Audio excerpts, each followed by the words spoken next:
walang kasanayang si Xiao Tian upang maging kanyang consort. Hindi niya alam na si Xiao Tian ay isang Earthling mula sa mas mataas na dimensyon sa mas mababang dimensyong alternatibong espasyong ito. Ang pagtayo ng mag-isa ay ginagawa na siyang invincible. Isang araw, nagising si Xiao Tian at natagpuan ang isang babae sa tabi niya. Ang babaeng ito na may kanyang napakagandang kagandahan at nakamamanghang kurba ay lubos na nagpatulala kay Xiao Tian. Paano napunta ang babaeng ito sa kanyang kama? Mayroon ba siyang ginawang hindi nararapat?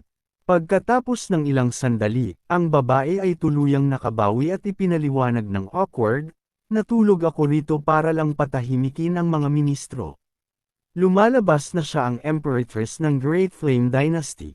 Dahil sa mga lihim na pangyayari sa korte, maraming ministro ang nagpayo sa kanya na magpakasal.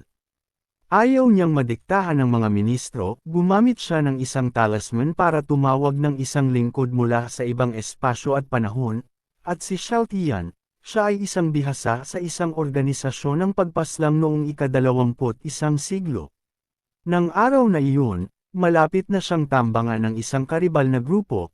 Nang akmang kikilos na siya, bigla niyang natagpuan ang sarili sa isang kakaibang silid na may pulang tela na nakatikip sa kanyang ulo. Tiningnan ni Emperoress si Royan ang ipinatawag na si Xiao Tian na walang kultibasyon at isang ordinaryong tao lamang. Nakatulala lang si Xiao Tian sa babaeng nasa harap niya, ang kanyang delikadong mukha, ang kanyang kahangahangang figure. Sa hindi matitinag na aura na iyon, perpekto lang siya. Ang babae ay bumantong hininga, sige na nga, immortal na lang, makakatipid ito ng maraming problema. Nakita niyang naguguluhan si Tian kaya nagtanong, "Sino ka? Nasaan ako?" Tiningnan siya ng babae at sinabi, "Ako ang Emperoress ng Great Flame Dynasty. Mula ngayon, ikaw ang prinsipe ng Great Flame Dynasty at sa gayon ang aking consort." Humagalpak ng tawa si Xiao Tian, "Ibig bang sabihin nito wala akong gagawin at mabubuhay na lang sa iyo, Emperoress?" Tumango ng bahagya si Royan, "Oo." Nang marinig ito, mabilis na tinapik ni Xiao Tian ang tabi ng kama at sinabi, "Kung gayon, ano pa ang hinihintay mo? Simulan na natin." Gayunpaman, ipinaalam ng Emperoress sa kanya, "Tungkol sa mga usaping pang mag-asawa, hindi kita mapaglilingkuran sa kasalukuyan. Tungkol sa singsing ng kontrata ng summoning talisman, hahanap ako ng paraan para palayain ka rito." Pagkatapos sabihin ito, umalis ang Emperoress kasama ang kanyang mga tagasunod. Nang makitang umalis ang babae, tiningnan ni Xiao Tian ang kanyang kamay. Ito ba ang singsing ng kontrata na binanggit niya? Sa suot kong ito, hindi ko masasakitan ng summoner. Nang sandaling iyon, isang tinig ang umalangaw-ngaw. "Nais mo bang i-activate ang Supreme System?" Ngumisi si Xiao Tian, "Transmigration sa isang system. Hindi ako makapaniwalang nararanasan ko ito. Kung gayon, syempre pipiliin ko ang hindi." Simula pagkabata, inampun siya ng isang organisasyon ng mga assassin.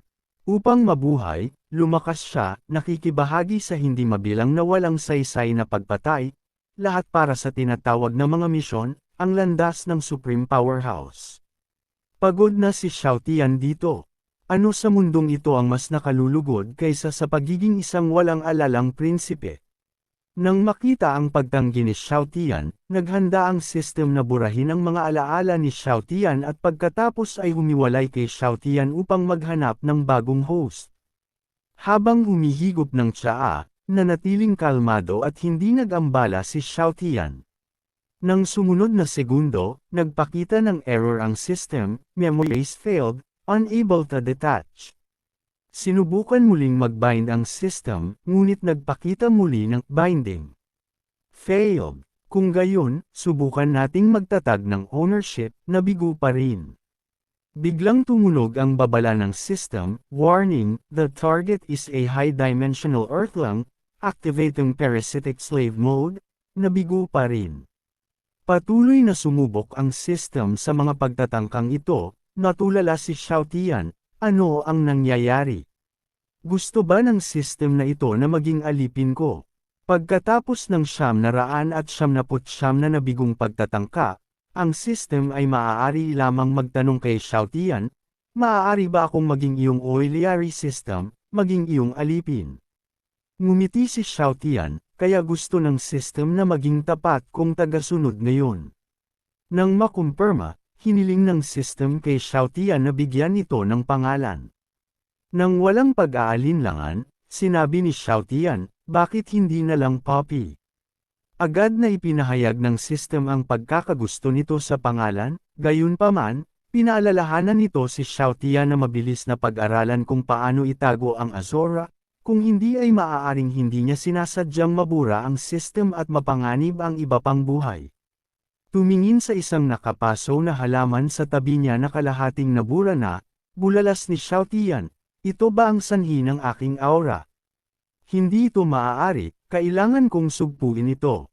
Sinusunod ang mga teknik na ibinigay ng system, mabilis na natutunan ni Xiao Tian na itago ang Azora. Pagkatapos, tiningnan niya ang nakapasong halaman at tinanong ang system, "Poppy, ano ang nangyayari sa akin?" "Mahal na master," tugon ng system, "ikaw ay nagmula sa isang mataas na dimensional na plano kung saan matagal ka nang pinigilan ng 470,000 na mga panuntunan. Ngayon na ikaw ay nasa isang mas mabagal na dimensional na plano, malaya ka na sa panunupil ng mga panuntunan ng langit, at ang iyong katawan ay mabilis na sumisipsip ng enerhiya sa pagitan ng langit at lupa." Pagkatapos ng ilang pag-iisip, nagtanong si Xiao Tian, "Kung gayon, ilang panuntunan ang namamahala sa mundong ito?" "Mahal na master, ang mundong ito ay nakatali sa 3,000 panuntunan," sagot ng system. Nang marinig ito, naibuga ni Xiao Tian ang iniinom niyang tubig, iniisip na tumagos ang tubig sa dingding. Ang pakiramdam na ito ay talagang kakaiba. Di nagtagal, ipinadala ng system ang impormasyon ng status ni Xiao Tian, Xiaoxian Realm, wala, traits, hindi alam, bloodline, earthling, potential, pagkatapos ma-unlock, hindi alam, maaaring balewalain ang anumang panuntunan o batas, bilang isang suppressive ability sa lahat ng uri ng halimaw, at ang mga kakayahang ito ay ang kasalukuyang natukoy lamang. Pagkaraan ng ilang sandali, naglakad-lakad si Xiao Tian at dumating sa isang martial arts arena. Kinuha niya ang isang mahabang kutsilyo at madali itong binali sa isang bahagyang pagyuko. Talagang nagtitipid ang Emperoress sa kalidad, bulong ni Xiao Tian. Mabilis na sumingit si Poppy, "Mahal na master, ang mga espiritual na armas ay hinahati sa 9 na antas. Ang bawat antas ay karagdagang ikinakategorya bilang mataas, katamtaman, mababa, at sukdulan. Ang kutsilyong iyon ay isang tier 6 na sukdulang kalidad, na itinuturing na pinakamataas sa Great Flame Dynasty." Falling in love with... Fall in love with the new richer taste of Capri. Dynasty.